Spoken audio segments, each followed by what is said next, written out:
our flag. So pretty. And then Melissa leaves. Melissa, Where- come back for the flag. I put the dog outside. Sorry. I pledge allegiance to the flag of the United States of America and to the republic for which it stands, one nation, under God, indivisible, with liberty and justice for all. Thanks, Melissa. Well, welcome everyone to chamber meeting February 8th. Oh my goodness, another wonderful Zoom meeting. So I am filling in for Kelly. She had an appointment. So anyway, so welcome. Do we have any new members or guests on Zoom? If you're new, Yes, we do. speak out. Hi, Yeah. how's it going? Hi, Samantha. Hi, Samantha. I'm here with two of my colleagues. We are from Vacasa Vacation Rentals. We are your local management team, and we just wanted to join your Chamber of Commerce to see what we could do to help out in the community and to help promote our business. Down here we have Dory. She's where did she go? Oh, she's over there. Yeah. And then she's our general manager. She oversees the whole region that we have from Shelter Cove to Oric. And we have Charlie Heinberg. He is our local operations manager in the Trinidad Oric area. Well, welcome. Thanks for Yeah, joining welcome. Chamber. Yeah. Awesome. Yeah. That's great. And you're actively looking for rentals in the Eel River Valley. Is that correct? Yes, we would love to add to our inventory. We have one in Fortuna, one in Ferndale, one in Rio Dell, one in Lolita, which is where I am right now with the background at one of my vacation rentals. So we're looking to expand. And is it primarily, just the short-term vacation rentals? Yes, short-term Yeah. vacation rentals. Great. Awesome. Well, welcome. Thank you. Thank you very much Great for having service. us. Thank you. Anybody else on that wants to introduce themselves or say hello? I think we all kind of know each other. Awesome. Well, welcome. All righty. So Renee, give us some great news. What's happening? Well, I have news. Make it good, would you? Well, so the California Relief Grant Round 2 ends today at 6 p.m. So if you haven't yet applied, you still have time. Get those documents scanned and uploaded, and then cross your fingers. They'll start letting people know if they got a grant as early as this Thursday, the 11th. Also, be aware that there is a fake account, a fake website, calreliefgrant.org. Do not use the .org. It was, we were updated this morning during one of our conference calls that URL is not affiliated with Lendistry. Lendistry is careliefgrant.com. So make sure you're filing .com and not giving your information to an unscrupulous company. So next Monday, of course, is President's Day. So we will be taking a break and our office will be closed. The following week on February 22nd, our guest speaker will be Danny Kelly from Edge Caliber. He is a business coach, and he will be discussing the DISC module, which is a personal assessment tool that helps with teamwork, communication strategies, and productivity specifically for the workplace. So it's a great training tool for managers and business owners. It helps you figure out the personality traits of your workers and how best to motivate them and get the best out of them in a workplace environment. So it's not specifically a personality test like a Myers-Briggs. It's related to how they work in a workplace environment. So that'll be pretty interesting. And then the following week on March 1st, we welcome our Senator Mike McGuire to the chamber meeting. So he'll be here March 1st. If you have any questions or concerns on your mind that you would like to send us in advance, you can email those to ceo@fortunachamber.com. And then finally, just to put a little nugget in everybody's heads, the chamber will be offering sexual harassment prevention training in March, on March 23rd and 24th. There will be 2 sessions. One will be focused on the non-supervisory employees. That's a 1-hour class. And then there's a 2-hour class that is for supervisory employees and business owners. California law requires employers with 5 or more employees to offer this training within 6 months of new hires and once every 2 years. So we teamed up with our chamber member, Clausen, Julian, and Walsh Consulting, and we are teaming up, partnering with FBID, and US Bank is sponsoring the training for us. So you can buy tickets online, or you can call me and I can invoice you and you can send me a check. However you want to do that is great. So keep that on your calendar for March 23rd or 24th. And if you're a chamber member and you register early before February 28th, we'll send you a $5 Jitterbean gift card as a thank you. And that's all I have. So I'll turn it back to you, Becky. All right. Announcements from any of our members. Anything going on that we need to know about? I'm sure there's something happening. Oh, Melissa, do you have something? Yeah, Brian and Kyle and the rest of the journal crew will be contacting chamber members because we are working on the newsletter, and it is going to deadline on next Friday. So there's lots of goodies and new information in this next one, and we had a lot of different advertisers jump on already. So if you have anything, we directly mail that to every single mailbox in Fortuna. So we've got a new deal too. So if you only have $50, you can make it into the newsletter. So answer the phone and talk to the crew. That's it. And that is for the chamber quarterly newsletter that she's referring to. Yes. Quarterly. Yeah. Okay. Excited about that. Great. Thank you. Any other announcements? I had a question, Renee, to you. I read the news brief. Can you give us a little tidbit about the loyalty cards?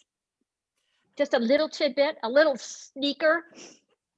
Yeah, so it's in its infancy stages right now, but we're hoping to launch it probably by the middle of March or second week of March. And basically it is a clearinghouse of promos, special pricing deals that our local merchants will be offering. It's going to cover retail, hospitality, restaurant, professional services.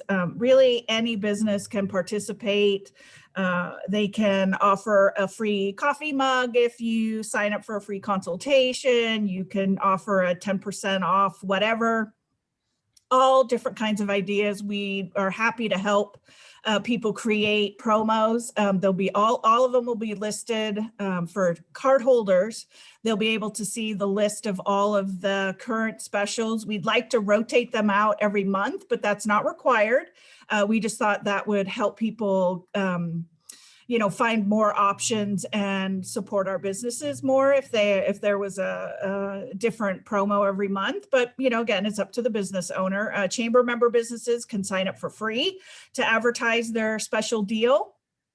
But we are opening up to the community at large because our focus is economic growth within the community, and we want to support all of our businesses, whether they're chamber members or not. So if you're not a chamber member, you can join the chamber and then be included for free, or you can pay a small monthly fee, which is cheaper than even the North Coast Journal $50 advertising. I mean, per month anyway. So more to come. We'll start reaching out to our chamber member businesses shortly once we finalize the design of the card and get the website put together. And then it'll be for sale by residents and the public, and they can buy a card online and that'll be shipped to them. And then the participating merchants, they'll let their employees know what the special deal is. So you'll show your card similar to the Husky card or a Safeway Club card, and you'll get that, whatever that discount is that month. And we'll include signage or window decals for any of the participating businesses. So we're pretty excited about that. Just another way to shop local and save and have it all in one place instead of clipping coupons and trying to figure out who has what deal, what time. It'll be a nice little clearinghouse of all the deals that we can get collected. So thank you, Becky. Wow, that was quite a little snippet. That was great. It sounds like a great idea. So, okay, so any other announcements before I ask another question? Anybody want to jump in? Everybody being silent. I'll make it quick. Anybody? Mixers. Any thing about our upcoming next mixer? I know we've taken a little break. So do you have anything, Renee or Laura? Not at this time. We have not had anybody come forward that wants to do a virtual mixer. Our first mixer on the books will be in May with Wild Souls Ranch. Hopefully by then it will be in person. If not, I will talk to them and see if they want to do a virtual mixer. But we have availability. So if any member business is interested in doing a virtual mixer, we are willing and able, and they're super fun. You can see a few of our previous mixers on our YouTube channel. Just search YouTube Fortuna Chamber and you'll see some of the videos that we've posted.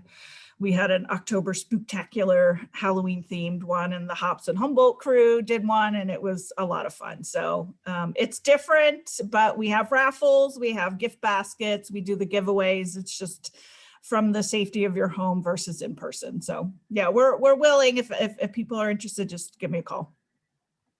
Great. Okay, I miss those, I'll tell you. So those are always fun. So, all right, well, let's jump into our speaker, Mr. Merritt Perry, our city manager. So, okay, you got it. And you do not have 2 hours. You have maybe an hour and a half. So, make it and unmute. Okay, I was gonna be a quiet meeting if if I'm the whole time. Yeah, I could read your lips, not.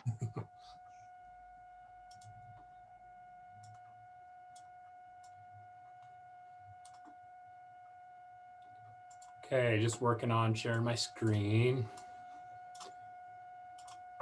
Renee, can everybody see that okay? We're seeing your view. Hold on. We're seeing your notes.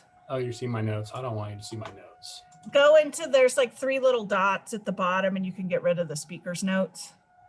Oh, no, I don't want that one. Hold on one second.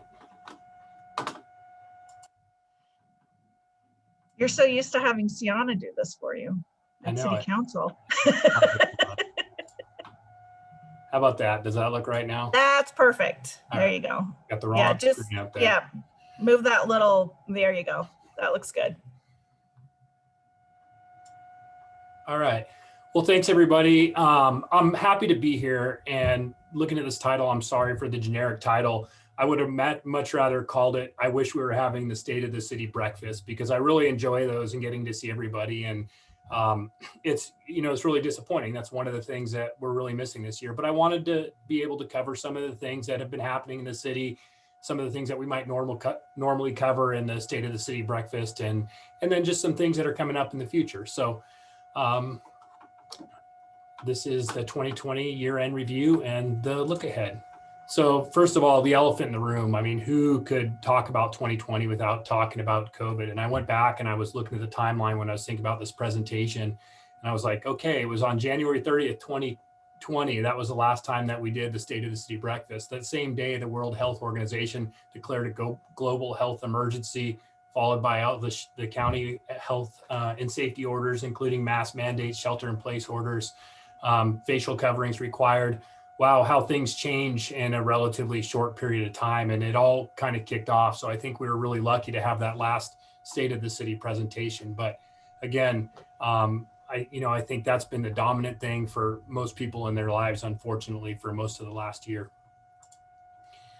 And what does it mean? What does it mean to the city? I mean, we have a potential deterioration of the community fabric. We have abrupt changes in how people behaved. People aren't visiting with their friends and their neighbors like they used to. We had closures of schools and non-essential businesses, and businesses struggling to adapt to the new public health and safety orders. Loss of jobs for many, or reduced revenue for our businesses. So it's a huge deal. And I was really proud of Fortuna. They got their online training at the schools in. They were able to conduct in-person classes, and I think Fortuna really, the high school district really put a lot of thought into that, and a good example of leadership at our schools. And you can also see in this other photo, our Fortuna Business Improvement District doing what they could to help people get all the necessary supplies they needed. So again, Fortuna kind of pulling together in the way that they do to support each other. But, you know, a huge thing, postponing our city events. You know, there's a real threat that we could lose some of those city events. And I don't think we're ever going to lose a rodeo. I don't think we'll lose Auto Expo, but it's a big deal. You know, how people changed how they normally go through life throughout the year and the things they look forward to. And again, just we want to make sure we do what we can to keep these things in the future. I'll talk a little bit more about that later. So what can the city do to help? I mean, it's somewhat limited, but there are things the city could do and things that we're pursuing. Initially, we put out a business resiliency loan program, and there were some businesses that took advantage of that. But ultimately, business owners didn't want to take on more debt to deal with some of the challenges. But we were also able to, you know, make it easy for people to use the sidewalk in areas for outdoor dining and not charge them permits or fees and allow them to use some of the sidewalk spaces. And we were able to work cooperatively with our businesses and focus on education and not just enforcement. And then one of the bigger things that we've done recently, and we're just getting started, is we hired Jennifer Brown, formerly of McLean, and she worked at the city before then.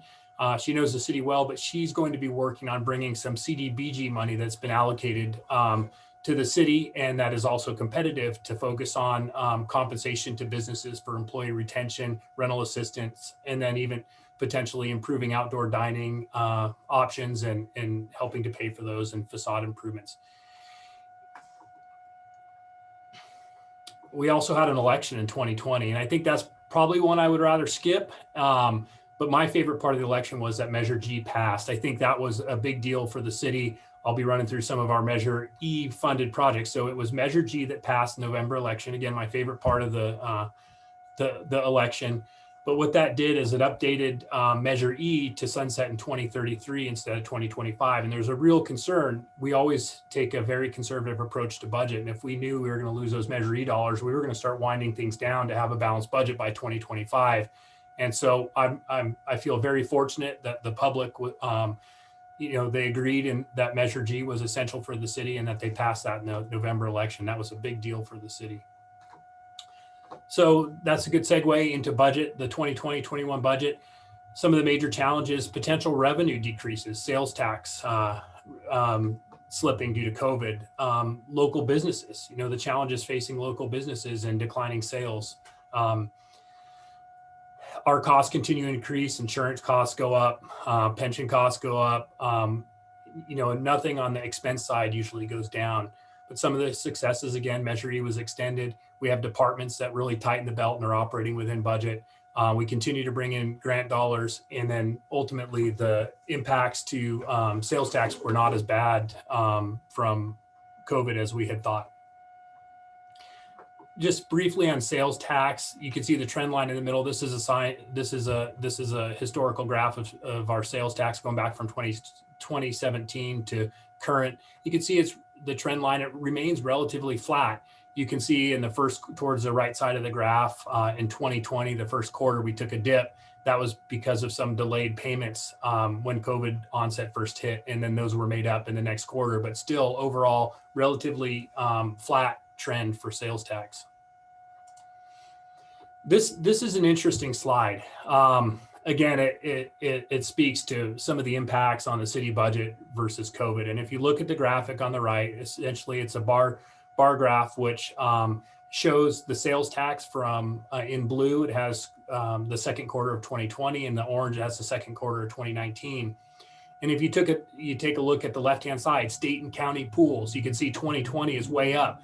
That is the tax that's derived from online sales. So big jump in online sales. You can see the next few lines are building and construction, business and industry, food and drugs, and autos and transportation. Those are up. People changed what they were doing. They were staying home. They were doing home improvement projects, and they weren't doing things like traveling. So you see on the right-hand side, you can see fuel and service stations. You can see restaurants and hotels and general consumer goods.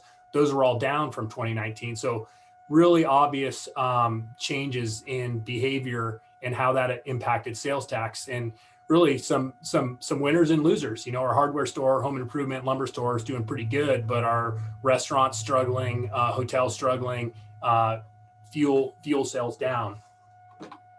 And, although we come out somewhat balanced, the most concerning part of this is, and probably for the chamber too, is that our local transactions within the city limits were down about 6%. And that's really not a trend that we want to see continue, and probably one of the more damaging statistics from 2020 so far.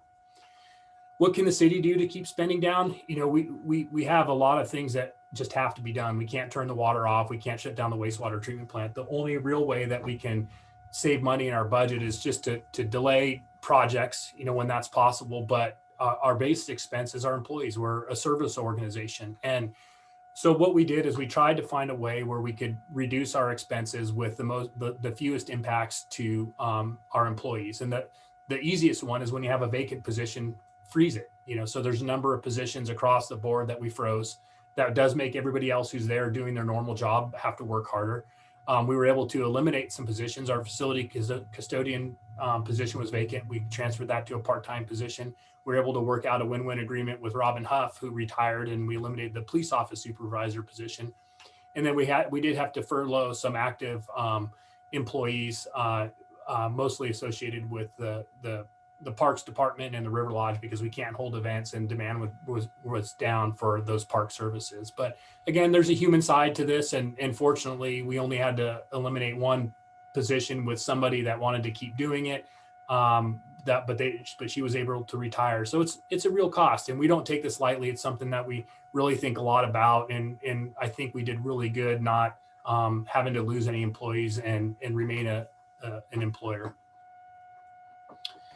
So just can't talk about the city budget without just a review of the general fund. I always like to make sure everybody's on the same page. With the general fund, those are the most flexible funds that the city has, and they're the hardest to come by, the easiest to spend and the hardest to get. But they pay for things like our police, 911, our parks, buildings and programs, staff for special events, city administration, community development, and a portion of our streets and storm drain projects. And here's what the revenue. So this is where we get our general fund dollars. You can see the two biggest chunks are one, just the normal sales tax, which is a Bradley Burns sales tax at 24%. The transaction and use tax, Measure E. Again, look how important Measure E is. That's one of the second largest component of our city general revenue. Then the motor vehicle in lieu, which essentially varies with property tax. That's a payment that comes from the state.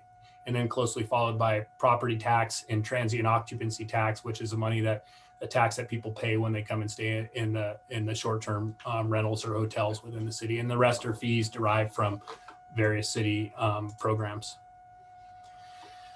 And speaking of sales tax, we don't see most of the sales tax. Most of that goes to the state of California. The city sees about 1% of the normal sales tax, and then of course a 0.75 from the Measure E. So a bulk of that going to the state, some to the county for Measure Z, and then some going to the county transportation.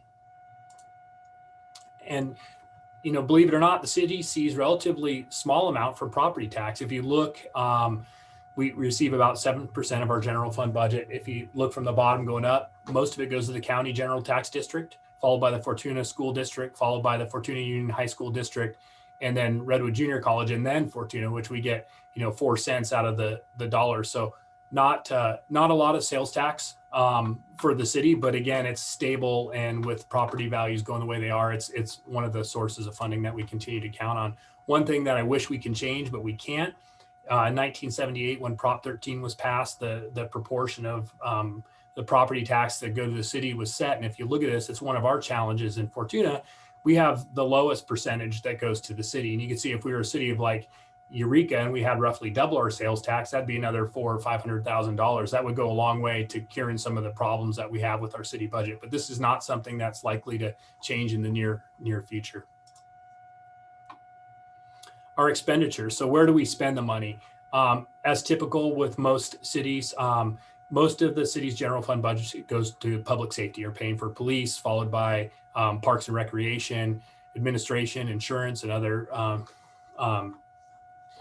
city needs, community development, a small part, and public works a little bit, which would be more storm drains and roads, and then other miscellaneous programs and projects are a small percentage.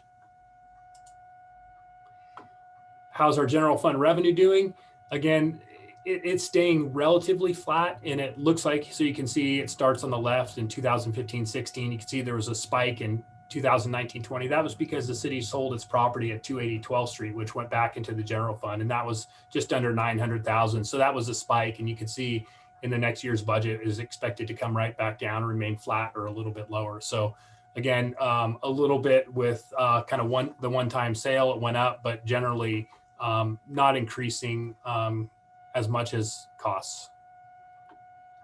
So this is the next couple of graphics are ones that our finance director presented at the mid-year budget presentation. And I think what's important to look at here on this graph, it shows general fund revenues and where those come from. But what you want to focus on is a column on the right-hand side, which is the difference between what we budgeted and what we expected. So you can see the big one, sales tax is coming in $275,000 higher than we expected. So that's a good thing. Sales tax remained very close to being flat. So we expected things to be bad. They came back okay. And so we saw, we're seeing more sales tax than we did expect. Again, a big portion of that is being made up by the county pool and online sales. You know, the rest are relatively close to budget. You might notice $88,000 deficit in Parks and Recreation. That's because they've had to cancel a number of their programs.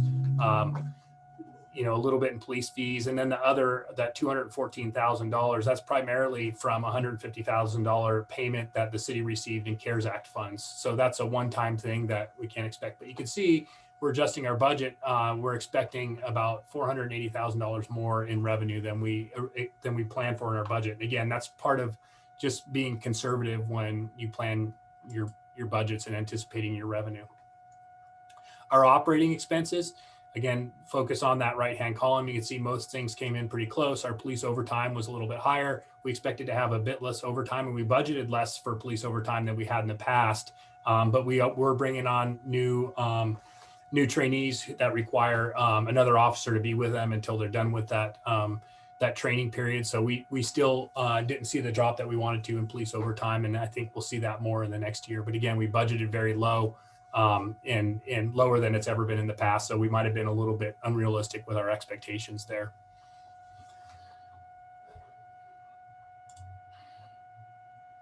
Let's see. So you can see with our expenses, we're very close. Again, right-hand column, we're within $78,000 of where we expected to be. And then looking at this one,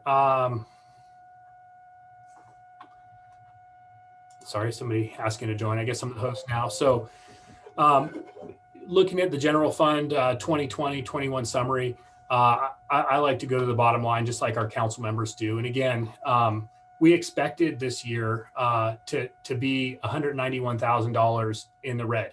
But where we're finding right now, where we're projecting that we're going to be is $175,000 in the black. Again, that may sound great. But what we did is we budgeted conservatively, and things are not as bad as we thought, but they're still not good. But we budgeted conservatively, so that's about a $380,000 swing, and we're real happy that we're not going to have to use reserves, and that we'll have a balanced budget this year.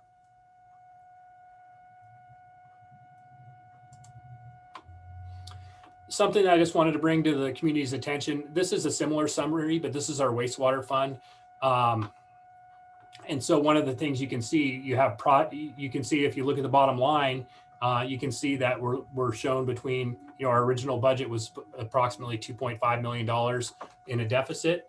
Our mid-year estimate is about $1.6 million. One of the big things that's happening there is we have a significant wastewater project that we're underway with, and we expected between 2.9 million was our budget number, and right now our mid-year estimate is that we'll spend approximately $2 million on that project. But if you took away that $2 million, we're at an inflection point right now for our water and wastewater funds, which means we're bringing in roughly what we're spending on our normal operations. We have a very healthy reserve in our wastewater fund of $10 million. That's going to be used primarily to fund our big wastewater project. But what this tells me, and water's in a similar case, and this is something that we're looking at, is in the near future, we are going to have to look at our water and wastewater rates and think about what we do to make sure that those remain positive and that we're putting funds into reserves for future projects that are needed. And since I bring up looking at water and wastewater rates, I just wanted to remind everybody, here's a graph that was put together for the city of Arcata. They were recently doing a rate study, and you can see Fortuna is still one of the lowest, or is the lowest price for, an average single family residence for their combined water and sewer bill. We want to keep it that way. Likely we are going to have to consider rate increases for both, again, just to keep up with inflation and some of the needed projects. But right now we're in a good spot. And the reason for that is that we invested wisely in our infrastructure, and we've gone 10 years without having to do a rate increase. So, I think this is something the city should be proud of, and we should strive to be lower than the other communities whenever we can for providing these services. One of the things that's also helping us with our budget is we're actively pursuing grant funds. There's a list of projects here. A lot of these are for roadway and safety projects, as well as drainage projects like the Hillside Creek project. That was a big one at 1.4 million. South Fortuna Elementary School, our Jameson Creek Fish Passage. This is for 2020. This is funds that we received. And then grant revenue that we're expecting to see back. If you look at this list again, USDA Animal Control Vehicle, crosswalks and striping through the Highway Safety Improvement Program grant. But the big one is the Jameson Creek Culvert, as well as some FEMA money for generators, the Safe Routes to School project around South Fortuna Elementary School. I know that has a new name. I think it's Walker Elementary School now. So again, trying to pursue grant funding where we have projects that are in line with grant programs. We also see some money from Measure O and Z, asset forfeiture, and the Road Maintenance Recovery Act. Something to think about with Measure Z is, that requires continued advocacy. The county's been reluctant to commit to funding the positions for the school resource officer and drug task force officer. So those are the two things that we've been successful with over the last few years, and it takes continued advocacy. And I know that our mayor's helped, our police chiefs have helped, and our mayor pro tem, Tammy Trent, she's made this a personal crusade to make sure that the city is represented and that we see those positions funded. And I can't thank her enough for her efforts there. And we're submitting again on February 12th. But this year we were number 6 and number 7th. And so the line was cut at funding right after the number 6 project, and number 7, we only received partial funding for the second position. Fortunately, the county budget was better than expected, and we were able to fund the whole position. But there's a threat to having both of those positions, and they're very important. Our school resource officer is very active in the Eel Valley, as well as our drug task force officer. Again, speaking to the need for Measure E in the community, the things that it accomplishes for the city are curing the structural deficit, providing more public safety personnel, improving our parks and recreation, and providing more recreation programs, improving our streets and fixing storm drains. And then importantly, one of the more important things is matching funds for grants to do all of those things. Here's how we spent our Measure E money. If you look on the right, that's fiscal year 1920. It looks like there's a giant amount, and the bulk of it's spent on public works, but the light green portion is money that we saved from Measure E over a period of 3 years to use as a grant match for the Hillside Creek project. That was approximately a $2.1 million project, and the city had to match that with $650,000. If you look on the left, 2018-19, that's consistent with how we normally spend the money. You see, see it very, very closely track, similar to the general funds, with the police getting the majority, public works and parks, followed by parks and public works. One of our best purchases, I think, for Measure E is having a part-time code compliance officer. We get a lot of bang for our buck out of that. Wayne Hansen's very active. He works on a number of cases to clean up our neighborhoods. One example was this cleanup at Acacia. This actually happened in 2019. This was a house that had all kinds of nuisances and criminal complaints, over 126 calls for service. Unfortunately, we had to go back in 2020. There was people getting in there, so we stepped up enforcement. We boarded up the house. We had to clean up more garbage in the backyard, and then 2 weeks ago it burned down. So now we're in a position where we have to work with our attorneys and try to get a demolition permit and demolish this building. So it's really tough to stay on top of these nuisances and make a change. And I think we're doing a great job of this. We have a couple spots that have been real problems, but we're staying after them. And it really just takes persistence, and having a part-time code compliance officer is the only way that we've been able to get this done. This is another site on Ronerville Road that we abated. And you can see that, this took over a year to get out there and do some of this cleanup. And again, credit to Wayne Hansen, our code compliance officer, for making that happen. Measure E also pays for our Parks and Rec director, Cameron Mole, and he manages our parks projects. He puts a lot of work into grant applications, oversees transit services, and currently is running our recreation programs, but he's also providing support to the Roanoke Community Recreation District as staff. And so that takes a lot of his time as well. And we'll talk a little bit more about that further down the road. With Measure E, we're able to upgrade our irrigation controllers to keep our fields in good shape for all the activities that people want to do on those fields. We're able to buy new roller skates. And I think the last ones, I don't even know how old they were. I think decades and decades old. We put new lights for safety in the parking lot in Newburgh Park. And we continue to provide seniors and disabled transit trips to Eureka for shopping and medical appointments.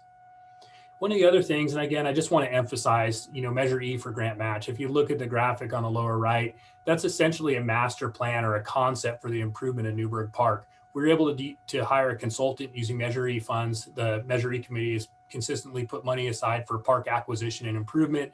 With that money, we're able to, work with consultants, come up with a plan, have effective public outreach, and to develop a concept that can be spun into a grant application. And our hope is to have this project funded by a roughly $7.5 million grant and purchase the property just east of Newburgh Park from the McLean Foundation, which they're a willing seller on that. Again, all made possible. We'll be applying in March, and if we're not successful, we'll be doing a scaled back application in November. But again, Measure E is enabling us to pursue these types of projects without having to use dedicated city general funds.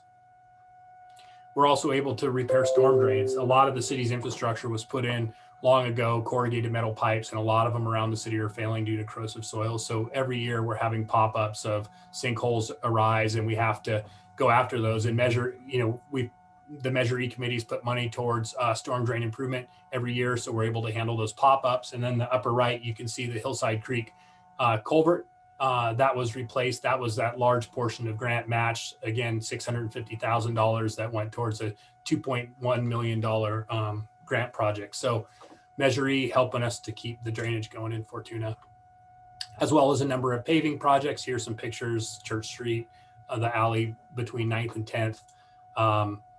It's also, we're using it for public safety. We pay for a couple of detectives positions, community services officer, again, our part-time code compliance officer I featured a moment ago. And then there's been money set aside for our K-9. Briefly, I want to touch on the Fortuna Police Department. We're in a really good place right now with the Fortuna Police Department. We have a new chief. We have a department that's invested in our community. We're able to retain a high quality staff. We're close to solving our space needs with the new facility. We're just about to have our K-9 back online. And but we are still challenged with legislation that comes from the state. So I just, again, our transition, Mike Downey came in after Bill Doberstein retired, and can't say enough about Mike of really just paying attention to the human side with their department, getting everybody in a really good headspace. And it really paved the way for Casey Day, our new chief. And Casey just instantly came to the department up and running. Casey had the credentials that he needed in the background for the executive side. He had a bachelor's degree in organizational leadership, a master's degree in criminal justice. But the other part that I feel like is really helping him to be successful is that, he's been a police officer and a sergeant for a long time at the Anderson Police Department. So he's done every job there and was a leader at that department, ranging in everything from community-oriented policing, field training. He was a field training officer, major crimes detective, range master, you name it. So I think that's gone a long way into him getting the respect of the department, because he can do every job in the department. And he's also got the aptitude for the leadership side. So he's been making his way around to meet with some of the businesses. And so look for Casey. And he's also doing the coffee with the chief on a regular basis online right now. So I'd recommend that you look him up and chat with him. He's very excited to be here, and I think he's doing a great job. One of the things he's bringing to the department is really an emphasis on values, vision, and kind of the principles behind the policing. You can see a letter on the left, which is every year he's asking the management team of our police department to step up and affirm their commitment to integrity, professionalism, embracing diversity, communication with the community. He's asking them to sign that and renew that on an annual basis. He's bringing some leadership programs into the department, as well as doing training on critical incident management. In this case, we brought the county in, but having outside experience of bringing that knowledge in and the leadership tools has been great for our department. And again, I can't say enough about our department. They're a part of the community. We're lucky to have a lot of longtime serving staff in our police department. And here's a few of the areas where they get involved in the public, whether it's our school resource officer helping to paint some of the flags at the schools around the Eel River Valley, or contributing to cancer crushers, or working with the Project Kindness to get groceries to people in need. Anyway, they're doing a great job, and we're really lucky to have the high quality staff that we have at our police department. And then just, this is again, something to reflect on. We're not seeing people transfer out of our department. We're getting great new hires, and we're implementing succession planning. So we have reason to believe that our police department is going to be strong for a long time. And this has been one of our biggest challenges for a long period of time. People are probably tired of hearing about it. This is the old police department, very crowded, not a lot of space, desks in the lobby, unsecured alley where we have to park our patrol cars and bring people in and out for booking. Just really multiple desks in one office, live scan in the entryway to the building. A lot of challenges with the old facility. With the proceeds from the sale of 280 12th Street, we're able to buy a property at 2600 Runerville Road. And you can see on the left, we have secure parking. They immediately moved into this building, and they have a lot more space to be able to run the patrol operations currently. And in the upper right, we're working on a project right now with Whitchurch Engineering and Cleat Co. to do a remodel of that building. We expect to have a building permit this spring. We're well into that project right now.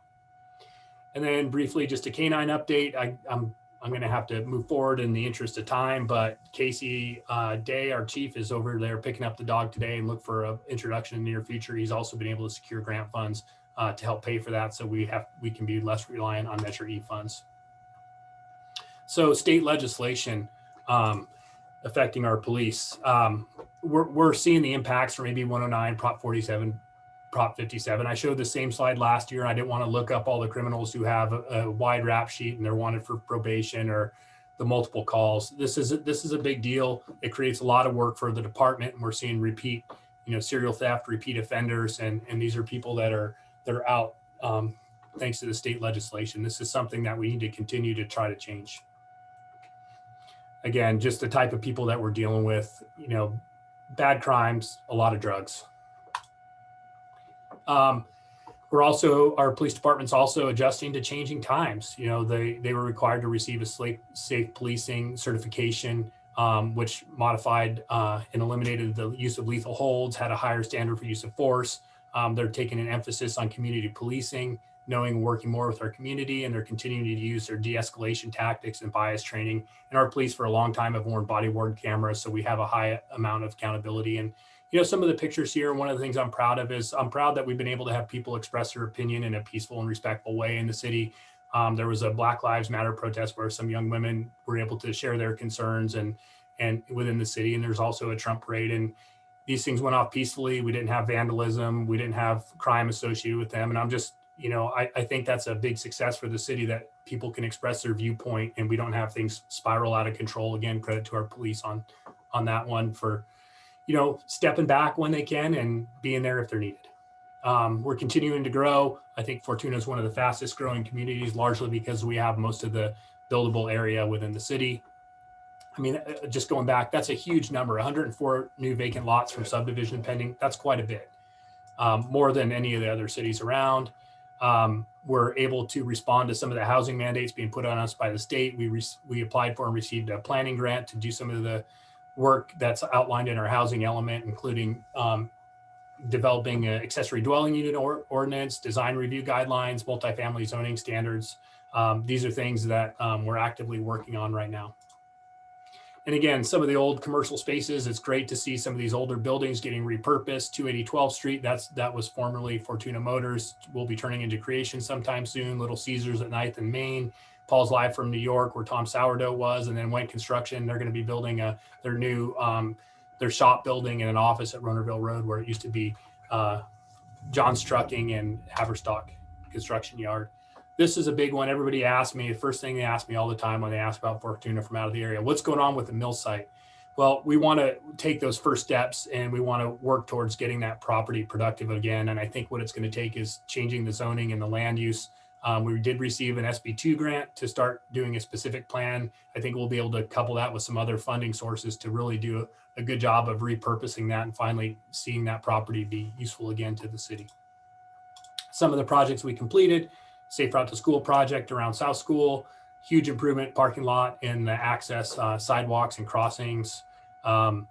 Unsignalized intersection project. This was a lot of lighted crossings. You probably see them around town to alert drivers to where people are crossing. We finished the Jameson Creek culvert project, again, a $2.7 million grant funded project to take away a liability, a culvert that was essentially failing that we would have had to replace at some point. Regardless, we combined 2 of our water zones to provide better redundancy for our systems. It's interesting, this project, when we had to cut the water lines to tie in Open Door, there was no other supply for the hospital. So we had to do that very, very quickly. We've eliminated that bottleneck. Now we have redundancy from the Zone 4-6 water tie project. We installed solar street lights on 12th Street. Kevin Carter did a great job of coming up with an alternative. PG&E wanted $800,000 from the city to participate in their undergrounding project. And we said, no, thanks. We'll spend $300,000 on solar street lights, avoid $500,000 in costs and no ongoing electrical costs. And we'll get this project done in a different way. We coated the interior of our digester, which took, significant changing of our operations. Our treatment plant did a great job our operators did a great job of being able to divert our solids and change their treatment process to accomplish this needed maintenance. We got a number of paving projects done. Bob Nat, Kevin Carter working around the city to get these paving projects done. It's a huge deal. And especially this one on 12th Street. I think if we hadn't got this done after all that trenching, that I might have been looking for a job, but this is one that was really important. Kevin did a great job of negotiating with the contractor to get a credit for all the trench paving and was able to pull together a paving project to do the whole street except for the shoulders. Again, micro slurry, some of our maintenance courses for some of the streets that we don't have, it's intended to extend the longevity of the pavement that's there rather than having to do an expensive overlay. And then we also did the same at the River Lodge parking lot. And we annually do a concrete project where we fix areas for accessibility or condition around the city. And sometimes we're able to work in enhancing pedestrian crossings like this one at Smith Lane, where you can see people can walk through the median nose, and we use the concrete contract to fix that up. And how about this one? A bike park. We had a volunteer effort. These guys came in, Curtis Seeley, Stephen Pearl, both worked for Wallen Construction. They had a desire. They wanted to see a pump track bike park. So they improved our bike park, got asphalt donations from Mercer Fraser, and also some other assistance from the city parks and streets department and Redwood Coast Mountain Biking Association. But this is a great project that fell in our lap. And I'm mostly proud that other communities, they've kind of been blocked by red tape and we got this done right away. So I'm very proud of that and glad to see kids playing. We were able to sell the city-owned property at 320 Main Street, which was a long time kind of maintenance burden for the city. And we're really happy to see Double D's in there and that she's still doing well. We put a short-term rental ordinance in place. So now that people don't have to fly under the radar, they have a way that they can do that legitimately. And then we have a number of projects in progress. This is a big one. I get a lot of calls about the Roner Creek, Hillside Creek floodplain remapping. The project was completed, construction was done. We submitted all our models and our request to remap the floodplain to FEMA. We're very close. This will be completed in 2021. So look for some of the public notices, look for the draft maps in the near future. And this is something that we're going to have done soon to get people out of the requirement to pay flood insurance. Again, probably the biggest project in city history will be the wastewater treatment disposal project. We have to find a new location to dispose of our treated wastewater, and we have to upgrade our treatment plant to a higher quality. Will cost somewhere in the range of 15 to 20 million. It's great that we have large capital reserves in our wastewater, but this is a big challenging project being led by our deputy city engineer, Brendan Bird. Redwood Way, we're looking at paving Redwood Way this summer. The project is out to bid right now, and it's important to catch these projects before the road deteriorates too much. So this is something that's going to be happening this summer. We're also working on the design and permitting for the Kenmar interchanges. This concept's been shared at some of the past plans, some of the past public meetings. We do not have final design or construction money, but what we'll seek to do with this project is to alleviate the congestion and improve the safety at those intersections. And the concept design that's being permitted right now is for roundabouts on either side of 101 and a pedestrian trail that crosses across from the city side to the Riverwalk side. And then we also received confirmation that we will be receiving self-generation incentive programs to install batteries at a few of the water and wastewater locations around the city. This is going to be pretty cool. We'll be able to have these on board instead of a generator during power outages, and then we'll be able to buy power cheaper off-peak and discharge it on-peak with these batteries. And there was no cost to the city for the applications or for the design or installation of these. So we're looking forward to getting these in soon. The design is in progress. We're still working on the Riverfront Park. We received money to purchase the property, and we'll be submitting it for a grant later this year in November to improve that. So look for some public meetings and discussion about what people want to see at that location. We also received a FEMA grant for a stormwater infrastructure vulnerability assessment. Again, Measure E critical match, $37,000 for $112,000 grant match to do some planning and figure out what our vulnerabilities are in our stormwater system. Just a few more projects. We have a big barrier removal project that's coming forward using ADA. One of the spots we want to try to fix is getting better ADA access into the rodeo grounds, where the rodeo just did a project. You can see lower right, and then a number of locations around downtown. We'll be recoding one of our water tanks. And then again, we'll be implementing our citywide paving project at various locations. And then we hope to start to secure some easements and perhaps a grant to construct portions of the John Campbell Trail. We're focusing on phase 1, which would essentially go from the Riverwalk under the highway at Kenmar, along the mill site, and over to Strong Street Plaza. So that's the part that we're focusing on first. And again, this is a big deal. Working with River Life Foundation, we're trying to keep ahead and discourage illegal camps within the city, but then when they do occur, clean them up and keep our greenway areas and our bus stops safe and desirable. And this is a big one. I see this one coming up next year. The community finally is going to have a decision on whether or not they want a pool. The Roner Community Recreation and Park District, they completed a feasibility study which said, hey, here's what the pool would look like and how big it should be to meet the public's desires. They will be applying for a grant for construction. The district also completed an annexation study which said, hey, if the district was this big, here's how much it would cost for a pool. So depending on, so I think that we have the dollars that would cost, and right now we're considering a assessment benefit district as the preferred approach that would be consistent with the Fortuna High School Fortuna High School district boundaries. This is something that's going to take a lot of discussion in the communities that are currently outside of the district to figure out if that's what they want. And then ultimately the community as a whole in the Eel River Valley, if they want to fund a pool. And one of the good things is we have potential for construction grants. And then we also have McLean Foundation that is willing to donate the site, which is already prepared and ready for a pool and a building to go in. So the cost will be lower than they would if we had to take care of those tasks too.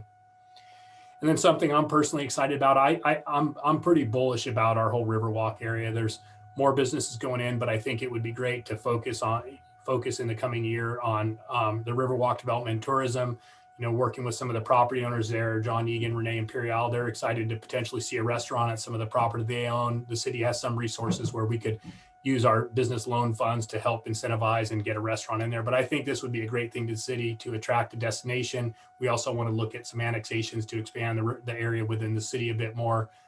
So we're excited and look for more in the Riverwalk area in the near future. So with that, don't forget who we are. It's been a tough year. People have fundamentally changed the way that we've done things, the way that we communicate, the way that we enjoy ourselves, the way that we live, and we can't forget who we are. And let's just hope that we can get back to that as soon as possible. So with that, I think I have a couple of questions. That concludes my presentation. Way to go, Merritt. Gosh, there's nothing going on in the city. I don't know what you got, Nothing to do, it sounds like. Got a few things. Are there happening. any questions?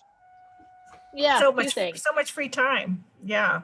I have a few questions, Right. but I'll let other people go first if they have some. Just wave your hand and unmute yourself. Anybody? Okay, well then I'm gonna ask my Okay. question. Okay, go. So you mentioned the sale of the 280 12th Street, and that went to Creations. Do you have an update on when Kevin Bradley's looking to get into that space? I know they're very anxious. I think they received their building permit last week, so I know that they're anxious to go. And now that they have their permit, I don't know what exactly his timeline, but I know they're anxious to proceed. And same with Paul's Live. I know they've been trying for like a year. They got the parking lot all striped, which is exciting. They're very close as well. Yeah. I don't know their exact timeline, but I know that it's very soon. Excellent. And then I had two other small questions. So you guys recently had a Measure E community input meeting. Was there anything that came out of that, suggestions on improvements that or what people are looking for? I don't have those at the top of my head. We will at our next meeting. What we'll do though is we'll be reviewing those community ideas, and then we'll be also bringing back staff ideas. So really that was just an open public meeting to let people kind of vent their, say, hey, here's what we think you should be spending it on. But the next meeting is really going to be, okay, a prioritization, presentation of staff ideas, and then also kind of a little bit of a development of the public ideas that were brought forward for analysis, like how much would it cost to do whatever the suggestion is. So, and I don't have the date at the tip of my tongue right now, but I'd be happy if you want to email me to put the date out there. Yeah, that'd be great. Yeah, I would love more lighting down by Redwood Village and Strongs Creek. That would be great. And I love the lighted crosswalks. Those are great. Well, it's very dark when you leave the Redwood Village Shopping Center. And some of the ideas were, there was a lot of people who wanted to see sidewalk improvements. There was some suggestions for streetlights. Those were a couple of them, and people wanted to see more trails. That was another one. Yeah. So a lot of the things that were suggested are things that we're already working on. So those will be pretty easy ones to accommodate. Great. And then my final question for you was, I've noticed the city of Eureka and other cities around California in particular have created more permanent outdoor seating for restaurants. Is there, part of the CDBG grants, is that, you had mentioned facade improvements. Is there anything, to get rid of maybe the tents? Yeah, I think that's one we need to hear from the public. The parklet concept, seating in where there's currently parking spaces. That there wasn't a lot of community support last time that came back from the community. Maybe that's something that's changing. But I think one of the things you're required to do when you're pursuing a CDBG grant application is bring your ideas for funding forward and to hear from the public. So that's something we're going to be asking you in the chamber to help us publicize when we get to having those public meetings at the city council and say, hey, what do people need? Do we think business relief is going to be a big one? Again, focusing on grants and not loans. And then outdoor dining is one of the other ideas we want to bring forward. So we need to wait and see what our business community wants. And we're going to be looking for chamber members to weigh in on that. Great. Okay, that's it for me. Anybody else? Anybody? Well, we really appreciate this great presentation. Just wish it was in person, as we all want that. But kudos to the city, the council, the police department. It's great to be able to be in a community that you kind of know your neighbors and the people that are on the council, and you guys are doing a great job and lots of things to look forward to. And it's been quite a year, so we're all looking forward to some changes and moving on. So thanks again, Merritt, for everything. And any other thing before we sign off till 2 weeks from today, Questions? right? Final questions? We look forward to doing it next year in person. Yeah. Oh, wait, That'd be Melissa great. has a question. I why I didn't get my photo credit on some of those photos I saw on your slides. I think you took every picture in that presentation, right? Okay, We'll make sure to put them up there. You'll You get guys paid can extra. argue offline. Yeah. All right. Thank you all, Awesome. and Great. have a great week, and we'll see you in a couple weeks. And take care, everyone. Stay well. Yes, thank Right, you. thank Thanks, you all. everybody. See you later. Bye. Thank you. Thank you.